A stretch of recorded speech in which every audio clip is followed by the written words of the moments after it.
Olá, pessoal. Aqui é o professor Heraldo Pereira Marinho, da Unesp de Rio Claro, professor de compiladores. Bom, vamos à nossa quarta parte da introdução à semântica dirigida por sintaxe. E nesta parte final, a gente vai começar a ver mais detalhes sobre tradução. Agora, tradução mesmo, compilação. Então, a gente veio trabalhando ao longo todas essas aulas em cima. O que nós usamos como ensaio foi a gramática de expressões, tanto LR1 quanto LL1. E agora nós vamos propor, eu vou apresentar para vocês um modelo de compilação, ou seja, a gente vai traduzir as expressões para a linguagem assembly, para o AS, né? No formato AT&T, na sintaxe AT&T. E a gente vai ver como é que ficam, então, as expressões traduzidas para a linguagem de montagem. E depois a gente vai fazer uma outra coisa que é tradução de laços da linguagem Pascal. Então a gente vai fazer uns exercícios e para que a gente possa fazer a compilação de laços, a gente precisa ter um modelo, um mecanismo de geração automática de rótulos. Bom, vamos começar então da nossa parte inicial. Aqui nós vamos fazer o seguinte: nós vamos fazer um ensaio. Então agora a gente não está mais trabalhando com interpretação, mas está trabalhando com a compilação em si. E para fazer esse ensaio, eu vou fazer o semelhante a regras semânticas. Só que agora o lado esquerdo eu vou colocar instâncias, eu não vou colocar regras de produção. Cada instância, então, é um caso e eu quero saber como é que fica este caso em linguagem de montagem. Em particular, se vocês quiserem ver como ficaria isso aqui, cada uma dessas quatro operações, em, em linguagem de montagem, para cada tipo de dados que vocês vão colocar no compilador, então vocês poderiam obter isso aqui, obter uma saída, não exatamente deste tipo, mas seria um código assembly relativamente extenso, onde vocês veriam como é que ficariam essas operações. Mas observe o seguinte: você faz isso usando CC menos S maiúsculo, né? CC minúsculo, espaço, menos S maiúsculo. Aí você diz o nome do código, o código .c, e ele gera um código assembly correspondente. Ou seja, ele faz a compilação de fato. Bom, vamos pegar aqui então, vamos imaginar que x e y são variáveis, são rótulos, então elas serão traduzidas diretamente para rótulos, né? São variáveis que serão traduzidas para rótulos. E vamos simplificar nosso problema considerando apenas um tipo, que é o tipo quad, né? Que é o tipo de 64 bits, ou seja, o tipo de 4 palavras, palavra de 16 bits. Bom, o que é o x mais y? O x mais y a gente faria o seguinte: pegaria o x e moveria o x para o registrador, para o acumulador. O R é porque está trabalhando com 64 bits. Então, moveria x para porcento %RX. Observe que o sentido de fluxo de dados nas instruções AS, ou seja, na sintaxe AT&T, elas são da esquerda para a direita. Então, é move, aí, aqui está o source e aqui o destiny. Tá? Então, é diferente do NASM, que faz o sentido inverso, que é o sentido do processador Intel, é o sentido do, do, do, do instruction set do processador Intel. Mas a gente segue a sintaxe AT&T. Tá joia? Então seria mover o X para o acumulador e adicionar Y ao acumulador. Então isso aqui já nos dá uma ideia de como é que a gente vai fazer para obter a compilação. Mesma coisa com a subtração, move X para o acumulador, quer dizer que o acumulador fica sendo aquele que está sendo diminuído, né? E o Y vai para o subtraendo, vai para aquele que vai subtrair do acumulador. Então fica de fato x menos y. Aqui com o produto já tem uma ressalva.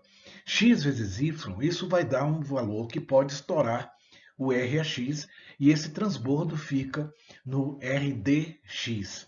Né? Então, quando você faz a multiplicação por y, observe que não tem um segundo operando, o operando é implícito, que é o próprio acumulador. Então aqui está multiplicando o y com o acumulador e vai deixar o resultado no par RDX, RAX, onde RDX é a parte alta, é a parte transbordada, né, que é completada no registrador RDX. Nós não iremos considerar essa parte aqui. A gente vai admitir que sempre o resultado está em RAX. Então a gente precisa ter um certo cuidado com multiplicação de grandes inteiros. Por que isso? Porque nós precisamos simplificar nosso projeto para ter alguma coisa, né? Para ter alguma coisa inicial. X dividido por Y, que já é um pouco mais complicado, porque a gente precisa limpar o registrador, a parte alta do registrador, que é o RDX. Então, em princípio, você pode dividir um número, um resultado de 128 bits, por um valor de 64 bits. Então, o Y é o divisor e o X é o dividendo. Então, o quociente vai ficar em RX e o resto vai ficar em RDX. E o dividendo é no par RDX e RX. Por esse motivo, a gente precisa fazer essa parte aqui. Ou seja, converter quad to oct. Então, ele converte um registrador de 4 palavras para um registrador de 8 palavras, que é o par, que é representado pelo par RDX e RAX. Eu acho que eu esqueci de colocar aqui, de zerar o RDX. Eu acho que não precisa. Deixa eu ver se precisa. Não, não precisa. Isso aqui ele faz assim, ele expande o RAX para RDX e RAX. Então, por exemplo, se RAX fosse negativo, ele completaria RDX com todos os bits acesos para dar um número negativo, em complemento 2. Né? Bom, e aqui finalmente ele faz a divisão. Então, o acumulador é o dividendo, o par, né? RDX e RAX é o dividendo, o Y é o divisor e o quociente fica em RX, estou repetindo. E o resto fica em RDX. Aí vamos fazer nosso ensaio agora com uma gramática mesmo, né? Uma gramática LL1 na forma EBNF. Então aqui nós ficamos com E produzindo um termo e aqui dentro de um laço, enquanto vier ou plus, enquanto vier o operador abstrato ou plus, ele dá match ou plus, chama o termo e fica repetindo isso aqui. Então isso aqui abstrai uma somatória. Bom, é claro, para a gente traduzir isso daqui, se a gente fosse traduzir somente a sintaxe, ficaria então, essa parte preta seria a sintaxe e a parte vermelha seria a semântica. Só para abstrair a sintaxe, aqui fica void e, aqui ele invoca termo, que é esse termo aqui, depois entra no fecho de Kleene, que é while lookahead igual a mais ou lookahead igual a menos. Isso é o mesmo que perguntar se lookahead é ou plus. Aí, se for, aqui ele vai fazer match lookahead, ou seja, ele reconhece o operador mais ou o operador menos, invoca o termo e vai para o início do laço de repetição com predicado prefixado. O predicado é esse aqui. Agora vamos à parte semântica. Pelo que nós vimos ali naquele primeiro ensaio, se nós queremos somar termo com o segundo termo que vier e daí em diante ficar propagando isso, o que é que nós temos que fazer? Quando a gente visita o termo, a gente já viu que isso vai dar um efeito colateral. Ele vai deixar uma tradução, imagine que aqui desce um triângulozinho, quando volta é porque o termo deixou uma tradução num buffer comum. Então, usando o printf, ele deixou lá um código assembly correspondente ao termo. O que a gente sabe é que o valor que estaria associado ao termo vai ser deixado no acumulador. Então, a última coisa que nós temos é que o resultado do termo é presumido no acumulador. A gente está considerando somente 64 bits. Se nós quisermos, depois eu vou fazer um comentário, se nós quiséssemos fazer verificação de tipos. Aí, com a verificação de tipos, aqui não seria mais void, seria int. Aqui também seria int no argumento. A gente sabe que E retornaria um tipo, né, sintetizaria um tipo, mas E passaria para os seus filhos um tipo a priori, um tipo que ele vai induzir, né?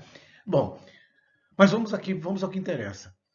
Se vier mais ou se vier menos, então ele sabe que é para guardar o termo anterior, ou seja, aquilo que está do lado esquerdo do operador, é para ele guardar na pilha. Então ele dá um push Q, por cento. Esse por cento é para que a gente possa imprimir por cento. Aqui no formato, que lembra que esse formato aqui, ele tem uma expressão regular interna, tá? Ele tem seu próprio modelo, sua própria forma de expressão regular. Então aqui, por exemplo, backslash T é tabulação, vocês conhecem isso já da linguagem C, backslash N é quebra de linha, por cento é para ele imprimir por cento. Por quê? Porque por cento sozinho é um modificador. Significa que ele vai usar um modificador de tipo. É quando você quer imprimir alguma coisa além da própria string que está sendo colocada como argumento. Bom, vamos ao que interessa. Então, com isso, ele está dizendo que vai salvar o termo inicial na pilha. Aí, ele salva o plus. Aí, ele dá match lookahead, chama termo. Quando ele chama termo, se é a primeira entrada no laço, esse termo é a segunda ocorrência de um termo, portanto, é o operando da direita. Se é o operando da direita, o que é que a gente faz? Aí a gente primeiro verifica se isso vai ser um operador de soma. Se for, a instrução vai ser add Q. Se não, vai ser sub Q. Ou seja, aqui vai ser uma adição de 4 palavras e aqui uma subtração de 4 palavras. Aí vai fazer printf, aí coloca aqui %s, né? Coloca %s e ele vai imprimir a instrução. A instrução está presumida, está colocada aqui, é um ponteiro de char. Esse ponteiro de char é iniciado com essa constante que a gente coloca.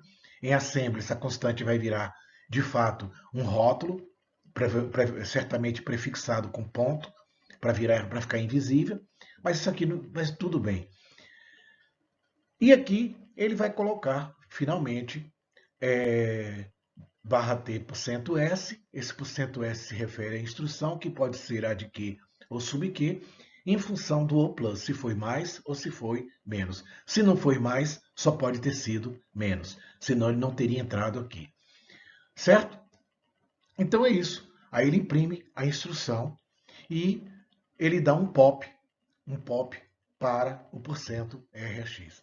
Observe que ele está somando, ele está pegando RX, que foi o resultado que veio do segundo operando, somou com aquilo, somou ou subtraiu, somou com ou subtraiu de aquilo que está no topo da pilha.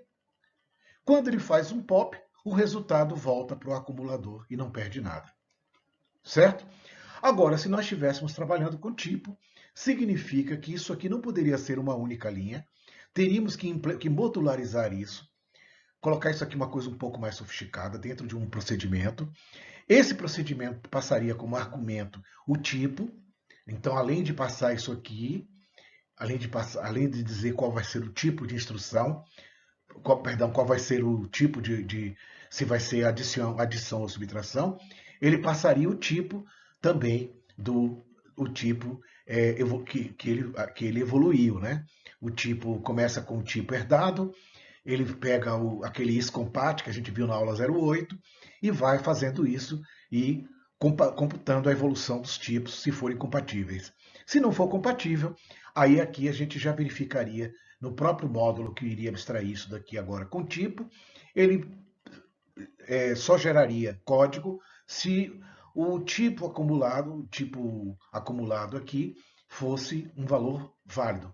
Se fosse um valor negativo é porque houve erro e aí ele não geraria o código. Então seria a maneira mais simples e, aliás, vocês viram isso, eu deixei indicado isso no laboratório, na aula síncrona, em que a gente antecipou esse assunto aqui. Tá ok? Então é isso. Observe que esse modelo vai funcionar para qualquer instrução de soma ou subtração. O que vai mudar agora é que a gente teria que não ter mais apenas que. Então a gente teria um tipo que teria que ser compatível com isso daqui. O caso particular é o ponto flutuante, que aí na hora de traduzir para processador Intel, a gente precisa fazer um pouco mais de exercício.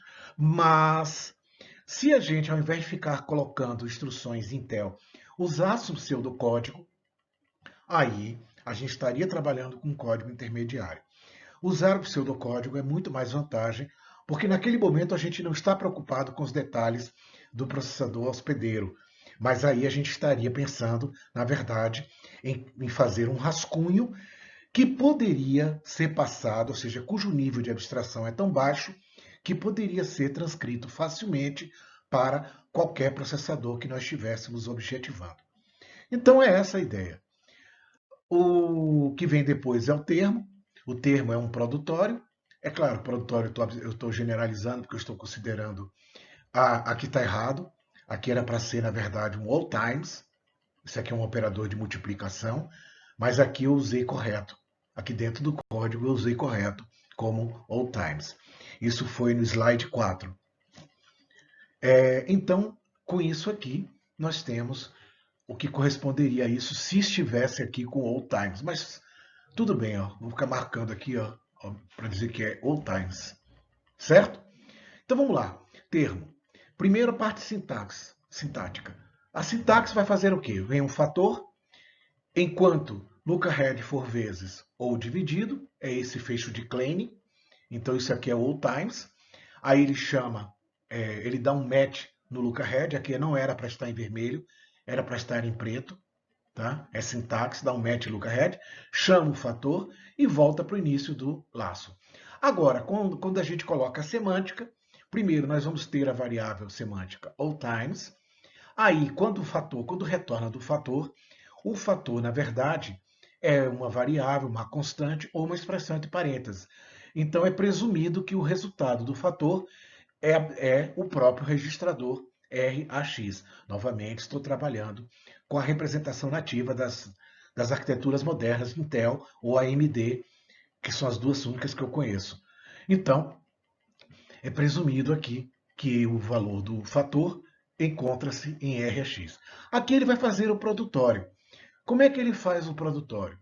Ele vai invocando, cada vez que vier um operador, ele salva o antigo valor que estava no acumulador, ele salva na pilha, e ele chama, dá um match no operador e chama o fator. Quando retorna desse fator, o primeiro já está salvo na pilha, quer dizer, aquele do lado esquerdo do operador já está salvo na pilha. Então, este é o recente. Então, assim como a gente falou tipo recente, aqui também é o valor recente, ou seja, é a tradução recente. A tradução recente está em RX. Então, mesma coisa que a gente fez com a soma e subtração. Se all times for vezes, o que é que ele faz? Ele faz printf, ele usa IMul por causa do sinal. Se você fizer mul, ele vai fazer um produto sem sinal, então aqui é com sinal. Aí o que ele vai fazer? Ele vai pegar o que está no topo da pilha e multiplicar o acumulador. Certo? E aqui é para simular o pop.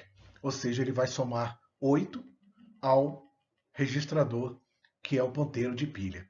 Lembrando que isso aqui está com 64 bits, então ele tem que somar 8 bytes, né? Ele tem que deslocar 8 bytes. Lembrando que somar é desalocar, subtrair é alocar. A pilha fica de cabeça para baixo. Ela vai alocando no sentido negativo, no sentido de colidir com a base, né? Com o que seria o sopé, o sopé da memória, ou seja, a parte mais baixa da memória reservada para a pilha. Então, quando a gente vai desalocando, a pilha o endereço vai subindo, então a gente vai chegar até a base da pilha, que fica no endereço mais alto reservado para a pilha. Ou seja, a aritmética é invertida, é negativa. Alocar é subtrair e desalocar é somar, como eu estou fazendo aqui. Então eu estou baixando a pilha. Tá?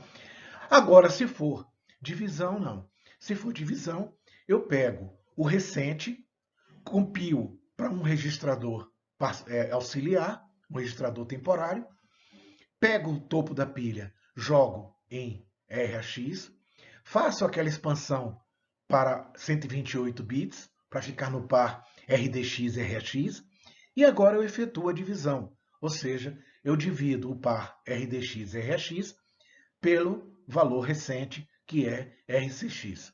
Com isso, eu já estou com o resultado no acumulador. Tá? Lembrando que já foi dado um POP. Então o resultado já se encontra no acumulador. O mesmo comentário sobre tipo. Aqui teria que ser int, aqui teria que ser int uma determinada variável. Eu usei com vocês t underscore type, para lembrar t.type. Tá? E aí a gente faria essas coisas, a gente teria que colocar essa parte aqui da operação que vai efetuar a instância mesmo da operação, teríamos que ter uma para cada tipo. Inclusive a divisão teria que ser, quando fosse ponto flutuante, teria que ter adequado para ponto flutuante, que já não trabalha mais com esses registradores. Tem umas novidades nas arquiteturas modernas que você não precisa sempre ficar usando o firmware do que já foi um dia 8087. Tá? Antigamente a gente tinha um coprocessador, tinha que comprar um coprocessador ou comprar o computador com o coprocessador instalado, senão a gente não podia fazer nenhuma operação de ponto flutuante. Todas as operações seriam de inteiros ou teríamos que ter um emulador no nosso compilador. Nós mesmos teríamos que fazer nossas operações de ponto flutuante. Eu fiz isso num Apple que não tinha processador de ponto flutuante. Então, imagine a ginástica que eu fiz. Isso quando eu tinha 21, 22 anos. Já faz muito tempo. Então é isso. Agora, finalmente, fator. Fator, aqui com relação ao identificador, já vai ficar ficaria um pouco mais abstrato. Nós fizemos aqui de um jeito que não é o que está na aula síncrona. Na aula síncrona, eu coloquei como um tipo particular de fator aquele em que a gente faz uma atribuição a uma variável semelhante à definição de fator em linguagem C. Fiz isso porque ficaria muito mais prático para nosso compilador Pascal.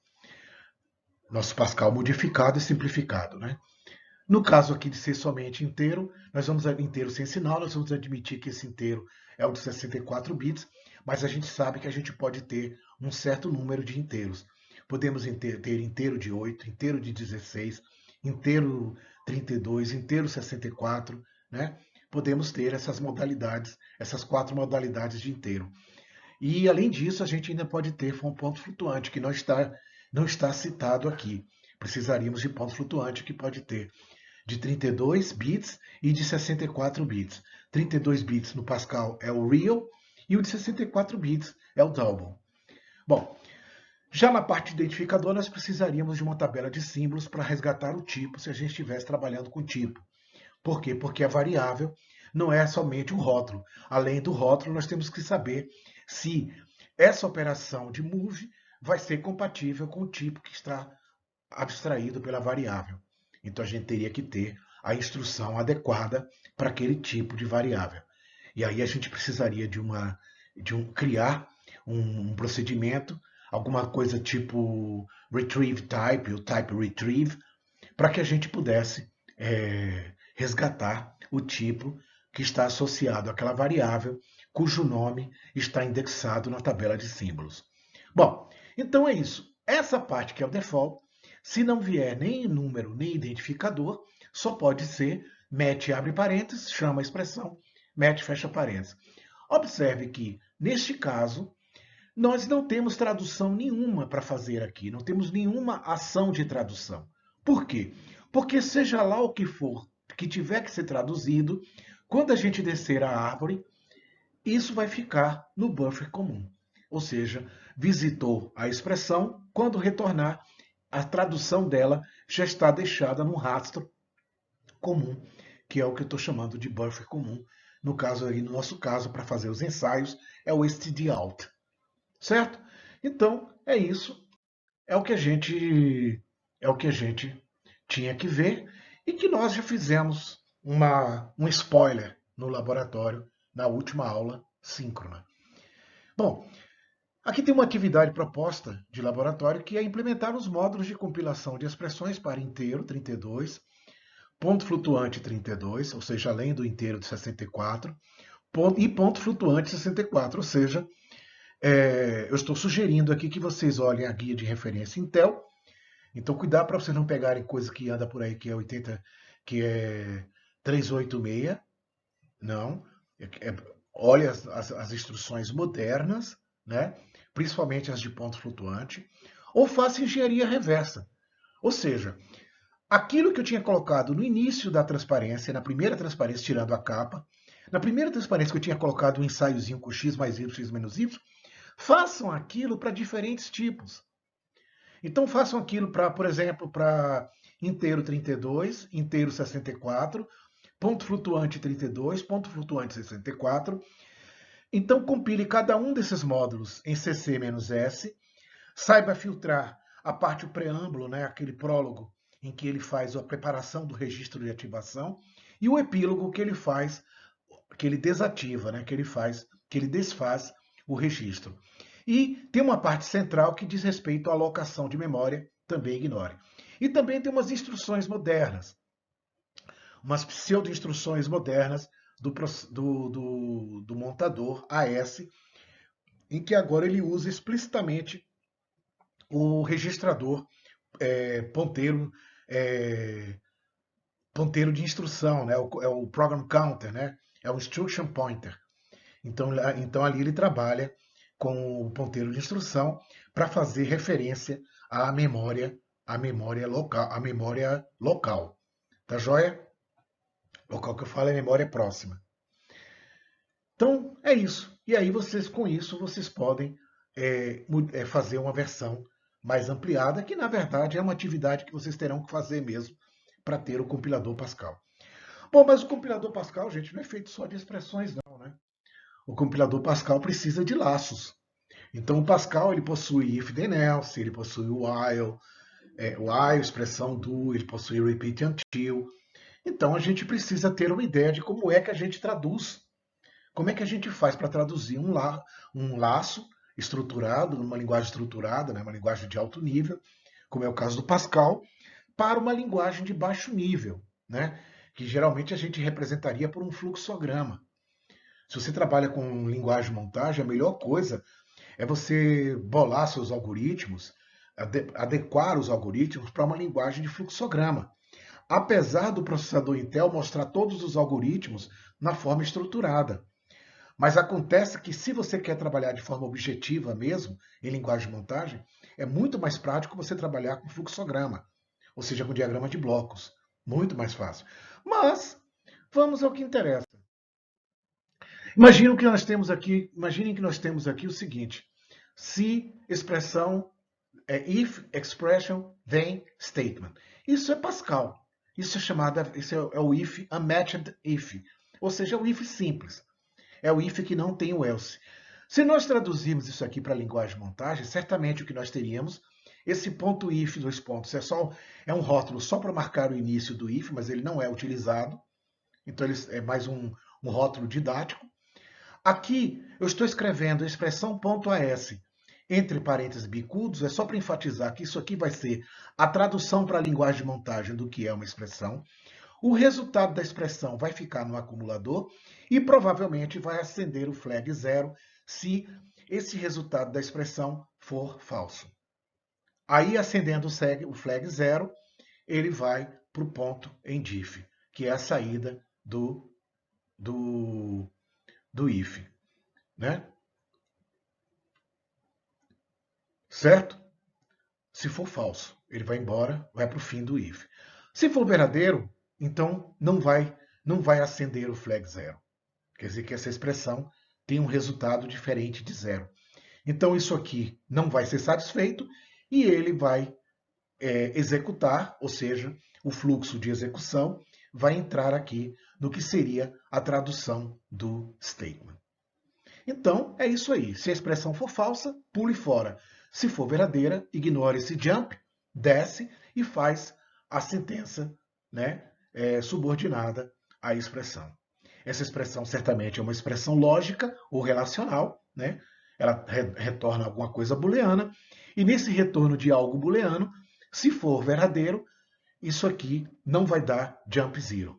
Se for falso, vai acender o flag 0 e ele vai para o end if. Então, os rótulos .if e .endif são provisórios, só para introduzirmos a ideia de como traduzir uma estrutura de uma linguagem como Pascal para linguagens de baixo nível, como o AS do Unix ou do Linux, que é o caso aqui. Tá? Se a gente pensar agora em um if, no if completo, o matched if, que tem o then e tem o else, isso aqui ficaria denotada em linguagem de montagem da seguinte forma, novamente trabalhando com rótulos provisórios. Ficaria o ponto if aqui para marcar o início da estrutura. Aqui vem uma expressão .s, que é a tradução da expressão. Se for falso, vai para o else. E lá tem a parte statement 2, né, que é a tradução da expressão subordinada, da sentença subordinada à expressão falsa. E se essa expressão aqui for verdadeira, ele não vai para o else. Então ele vai executar a sentença verdadeira, mas ele vai ter que pular o else porque ele não é falso. Então ele vai ter que dar um jump, faz o papel daquele break do case, do switch case da linguagem C. Esse jump aqui é para pular o que não interessa, que é o caso do else. Então jump.endif para pular isso daqui, certo? Então essa é a ideia. Ora, o que nós fizemos então foi o seguinte: se nós agora pensarmos em termos de laços sem nomes de fantasia, mas se eu usar uma convenção que é colocar .l, um rótulo chamado .l, com sufixo que vai ser um número, então eu poderia dizer que aquilo que a gente viu com o if estendido, é o matched if, vai ficar expressão .as, que é a expressão para o caso dela ser verdadeira. Se ela for verdadeira, ele vai executar o statement 1 e vai pular para .l2. Caso contrário, se isso aqui for falso, ele vai para .l1, que é o else. Pronto. Então, o que eu preciso é de um algoritmo que preveja a numeração desses rótulos. Observe que se a gente tivesse o if simples, nós teríamos aqui JZ para .l1 de qualquer jeito. E depois, aqui, ele iria fazer somente um statement para o caso de ser verdadeiro. Caso contrário, ele vai para .l1, que aqui no caso seria o else, sem nada para fazer. Então, como é que a gente faria? Como fazer essa tradução? Ora, uma maneira muito simples de fazer isso é ter um rótulo, uma variável local, quando a gente passar isso aqui, quando a gente implementar o analisador sintático para o if then else. Quando a gente passar para a codificação para um analisador L1 recursivo, é simples. Quando acabar de vir a expressão, a gente dá um jump para... Aí a gente tem um rótulo, uma variável que vai funcionar como rótulo para pular a expressão verdadeira, para pular a sentença verdadeira, e um rótulo para ir embora do if, que seria o .l2. No início, ambos são iguais, ambos são idênticos. Só se vier o else é que o segundo rótulo seria recomputado. Então, se a gente fizer isso na forma de um algoritmo, isso aqui é somente para a gente ter uma ideia como é que ficaria em diagrama de blocos, em fluxograma, o if composto e o if simples. E isso que eu estou falando é esta caixa aqui. Se a gente pegar esta caixa aqui e esmagar, ela vira somente esse ponto L1. Então quer dizer que na hora que vem a expressão, é que logo depois da expressão, a gente tem que fazer, na verdade, uma previsão de rótulo, onde a gente tem uma variável para ponto L1 e uma variável para ponto L2. Então, no início, a gente não sabe se vai existir ponto L2 separado de ponto L1. Então, no início, a gente prevê ponto L2 como sendo o próprio ponto L1, então ficaria isso aqui. Agora, se vier o else, aí sim, na presença do else, o ponto L1 nada mais foi do que a previsão do rótulo para o else, que é para pular, que é necessário para fazer esse jump para ir para o ponto L2, e agora faz uma nova previsão para o ponto L2. Fazendo isso, então, a gente pode escrever a gramática para o if then else. A gramática é essa, aqui fica if statement, aqui vem a palavra-chave if, uma expressão, aqui vem uma ação semântica logo após a expressão, aqui vem a palavra-chave then, e aqui vem statement. Esse statement, na hora de traduzir, na verdade, existe aqui um jump que vai pular esse statement caso a expressão seja falsa. Ora, se ele pula, ele pode estar indo embora, que vai ser uma coisa registrada aqui como ação semântica número 3, mas se vier o else, vai existir agora uma ação semântica número 2, que é para pular a parte falsa, caso isso aqui tenha sido verdadeiro, ou vai ser o rótulo para formar o ponto L2, que vai redirecionar, vai desviar o fluxo para o statement falso. Então é isso. Está aqui nossa gramática, a sintaxe está aqui, sem as caixinhas, e as caixinhas com duplo colchete são as ações semânticas, onde a primeira ação semântica é isso aqui, ou seja, JZ, jump se for falso, para ponto L por cento D, onde por cento D se refere a quem? A LBL1 igual a LBL2 igual a loop count mais. Loop count é uma variável global, mas LBL1 e LBL2 são variáveis de pilha, ou seja, são variáveis locais. Portanto, elas são visíveis no nível de recursão que se encontra nesta gramática aqui ao longo de uma árvore de derivação. Então, quer dizer que ao longo da árvore de derivação, essa variável aqui existe só naquele nível, no nível da árvore. Então, quer dizer que essa LBL1 em um dado nível pode não ser necessariamente a LBL1 em um nível anterior. E isso vai garantir que a gente tenha diferentes rótulos, né? E não vai haver confusão, não vai haver sobreposição de rótulos. Então, na primeira previsão, ele considera que LBL1 e LBL2 são a mesma coisa, que é no contador de rótulo loop count, que já começa com 1. Então, ele começa com loop count. Como aqui é um mais pós-fixo, quer dizer que ele só vai incrementar loop count quando acabar essa sentença, esse printf. Só depois que acabar esse ponto e vírgula aqui, é que loop count vai ser incrementado. A ação semântica número 2 é para pular a sentença caso essa daqui tenha sido verdadeira. Ou seja, ele dá um jump para o rótulo de fuga. Quem é o rótulo de fuga? É o LBL2, que agora é o novo loop count, e sempre ele dá um mais porque isso aqui é um alocador de rótulos. Ele sempre está apontando para o próximo rótulo disponível. Pronto. E, finalmente, ele coloca o rótulo do antigo LBL1, que é um jump caso a sentença seja falsa. Caso a expressão seja falsa, ele daria um jump para essa parte aqui, em que ele iria agora executar o statement para o caso else. Então é isso. E o último é a marca de fim de if, que é o LBL2, que foi previsto ou aqui, que foi reprevisto, né, recalculado, ou foi previsto de uma única forma, caso esse if fosse simples. Então é isso. Com isso nós temos o nosso tradutor, já temos a nossa gramática de tradução de if statement para linguagem de montagem. A expressão vai ser um triângulo aqui, ó, vai ter uma árvore saindo da expressão que quando voltar já ficou o rastro da expressão. Statement, mesma coisa. Quando voltar, já deixou um rastro de tradução. Esse outro statement, mesma coisa. E isso vai funcionar. Tá? Bom, aqui vem as observações que eu já acabei de fazer. Tá? Loop count é global, LBL1 e LBL2 são locais, etc. Essa notação .L ela é utilizada nos compiladores C. Não sei se em outros compiladores, porque eu não andei fuçando outros compiladores. Mas os compiladores C, eles usam essa convenção. .L para rótulo, o AS do Linux, ele coloca, se não me falha a memória, .str para string, e assim vai, tá? No caso do nosso Pascal, .f para function, .p para procedure, tá? E aí a gente coloca o rótulo de acordo com a tabela de símbolos, no caso de function e procedure.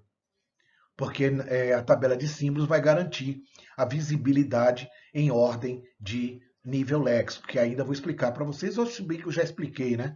Mas Pascal é diferente de C. Pascal tem um conceito de nível léxico.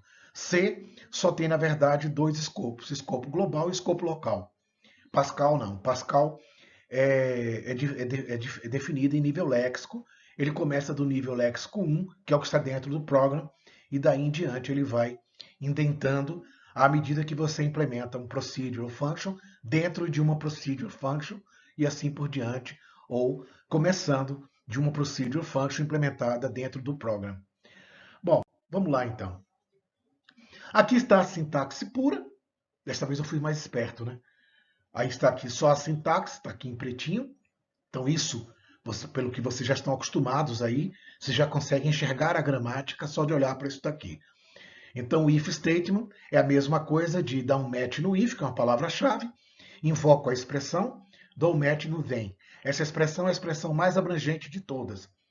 É aquela expressão que pode ser relacional ou expressão booleana.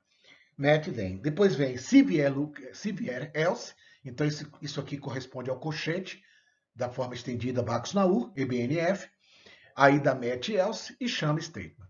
Aí, colocando o recheio semântico, fica exatamente isso aqui.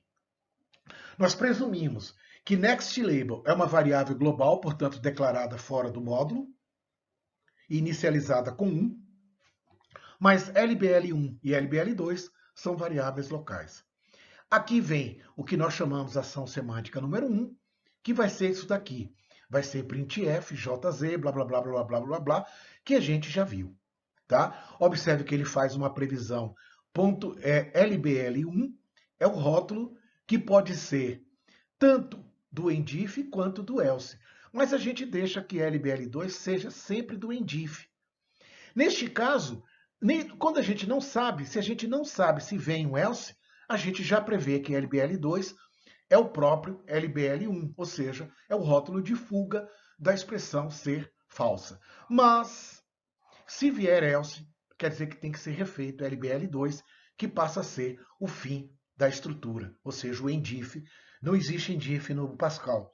Endif é em programação estruturada, quando a gente usa um pseudocódigo estruturado, é comum a gente usar endif, usar elif, que é o else, é a contração de else com if, né? Para não ficar empilhando um monte de endifs, e assim vai. Bom, então é isso. Aqui vem a ação semântica número 2, que é pular a sentença falsa quase se isso aqui foi verdadeiro. Então ele prevê o novo rótulo de fuga, que é o LBL2, né? Então é isso que ele faz, jump para LBL2. E aqui ele coloca o rótulo 1, que é o rótulo do else, caso veio o else, que é onde ele vai redirecionar o fluxo para ir para a sentença para o caso else. E 3 é um final, que é sempre LBL2, tenha sido este previsto igualzinho a LBL1, ou esse refeito, né, uma nova previsão, caso tenha vindo o else. Então ele refaz a previsão. Tá? Então é isso. É isso aí.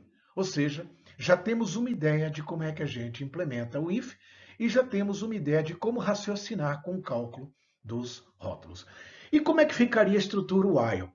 O while é aquela estrutura que vocês viram em pseudocódigo, vocês viram em algoritmo estruturado. Enquanto uma coisa for verdadeira, ele faz um laço. No Pascal é a mesma coisa. While, uma expressão, do, e depois vem um statement. Então ele repete esse statement enquanto a expressão de controle for verdadeira. Então aí vocês devem, pelo raciocínio de como funciona esse laço, vocês conseguem generalizar esta regrinha, este algoritmo de previsão de rótulos. Tá ok? Então eu vou passar isso como atividade de laboratório. É a nossa próxima atividade que vocês vão ter que fazer isso, né? Ou seja, vocês vão ter que implementar este cálculo de rótulos para a estrutura while e para a estrutura repeat. Observe que o while, expressão do, é um só statement. Se você quiser colocar vários statements aqui, você teria que usar begin, end. É a única maneira de você empacotar uma lista de statements. Já o repeat until, não. Repeat until já trabalha diretamente sobre uma lista de statements. Então vem pelo menos um statement e aí vem 0 ou mais ponto e vírgula seguido de statement, que significa que ponto e vírgula em Pascal não é o ponto e vírgula da linguagem C. E muita gente faz confusão. É possível que algum de vocês, neste momento, esteja surpreso porque achava que o ponto e vírgula funcionaria. Funciona sim. Por quê? Porque eu posso ter statement vazio. Aí você tem a ilusão de que o ponto e vírgula é um finalizador de statement. Bom, agora vem o until e a expressão. Então ele repete até a expressão ser verdadeira, que é como se fosse no caso da linguagem C, do lista, que no caso da linguagem C, abre chaves, não tem esse negócio aqui, né?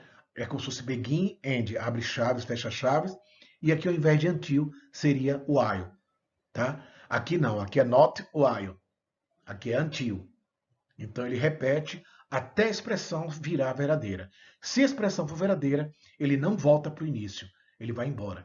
Então é por esta semântica de funcionamento do while e do repeat, vocês conseguem fazer, adequar o cálculo de rótulos. Tá joia? Então façam individualmente nos seus grupos, sem colar de outro grupo e sem procurar na internet. Então, pessoal, é isso aí. Então é isso aí. Bom, essa foi a quarta aula, a quarta e última parte, né, da nossa introdução à semântica dirigida por sintaxe. Introdução foi, eu já disse antes que introdução é um eufemismo, na verdade, foi mesmo o assunto que corresponde ao capítulo 5 do Arro.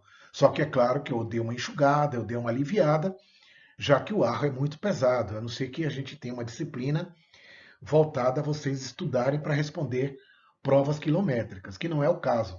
Aqui nós estamos muito mais preocupados em dar a vocês as condições mínimas para vocês implementarem um compilador, nem que seja um compilador simplificado. Se vocês precisarem desenvolver compiladores profissionais, compiladores mesmo com valor comercial, aí vocês sabem como se virar. Agora você já conhece o básico, já sabem construir essas coisas, e se precisar de mais detalhes, vocês podem recorrer a uma bibliografia, olhando, ou seja, lendo trechos mais avançados dessa bibliografia. Certo? Então a gente viu também que uma coisa interessante na, na, na semântica, que é uma semântica conotacional, é o cálculo dos rótulos. Imprimir os rótulos no código assembly é uma semântica denotacional, mas ela pega carona de uma semântica conotacional que pega carona de uma sintaxe. Isso é uma coisa bonita, que a gente vê que existe um esforço de denotação que requer uma prévia de conotação que requer uma sintaxe para guiar essa conotação, que foi o caso do cálculo da previsão de rótulos, que serve tanto para if, quanto para o while, quanto para o repeat until, e que serviria se a gente implementasse também o case do Pascal.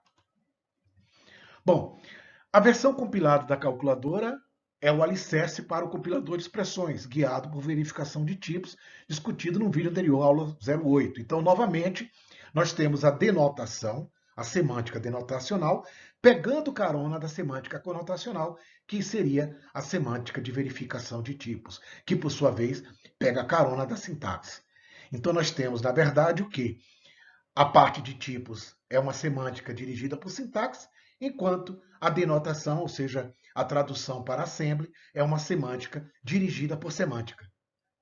É uma semântica denotacional dirigida por semântica conotacional. Ora essa, por tabela, né, por transitividade, esta última também está sendo dirigida por sintaxe. Bonito isso, né? Filosoficamente bonito.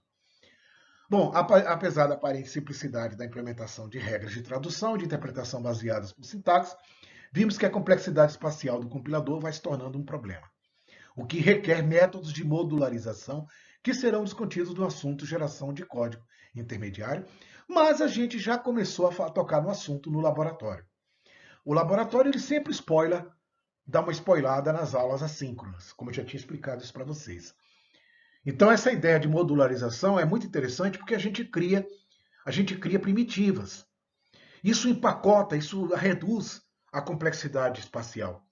Pelo menos a legibilidade do código fica melhor, não fica tão comprometida se a gente coloca quilômetros de ações, né, quilômetros de ações derivadas de regras semânticas dentro de um código que era, em princípio, um código para fazer análise sintática. E vocês viram como, de fato, dá uma enxugada muito grande, né? Dá uma boa compactada na listagem do código. Bom, eu comentei sobre a tabela de símbolos, ela é essencial e a gente vai vendo a tabela de símbolos, por enquanto, de forma ad hoc, né? Ou seja, a gente faz nossas tabelas precárias mesmo e nós vamos precisar, porque agora, a próxima aula síncrona, nós teremos que ver a sintaxe do Pascal, a sintaxe do Pascal simplificado. Mesmo simplificada, essa sintaxe é longa. Então, requer uma aula só para a gente escrever a sintaxe e fazer a devida adequação para um analisador sintático LL1 recursivo. Então, é isso aí, pessoal. Temos aqui um questionário. Esse questionário, eu tinha deixado de colocar o questionário aqui nessas aulas assíncronas, porque tinha gente respondendo com muita antecedência, eu acho que isso faz confusão. Pode ser que não, mas sei lá, é melhor dar um tempo ao tempo, deixar com que as coisas sejam colocadas não com muita antecedência. Como aqui não está com tanta antecedência, é que as primeiras 5 aulas eu coloquei todas praticamente de uma vez, foram todas de uma vez. Todas as 5 aulas foram de uma vez. Então isso eu acho que causou algum problema, né? Eu acho que teve gente que andou até fazendo confusão com prazo de entrega, alguma coisa assim, né? Então é isso. E a gente termina a nossa aula aqui. Se cuidem. Cuidado com essa nova cepa do Covid-19. E cuidado com seus pais. Aliás, vocês estão vendo que que essa nova cepa aumentou a letalidade e está matando pessoas jovens, pessoas com 19 anos, 25 anos. Não é somente idosos que estão morrendo, não. Então o vírus está aprendendo. Como eu não sei, mas parece que está aprendendo. Já que eu aprendi em biologia que vírus não é um ser vivo. Então é isso aí, um abraço a todos e até a semana que vem.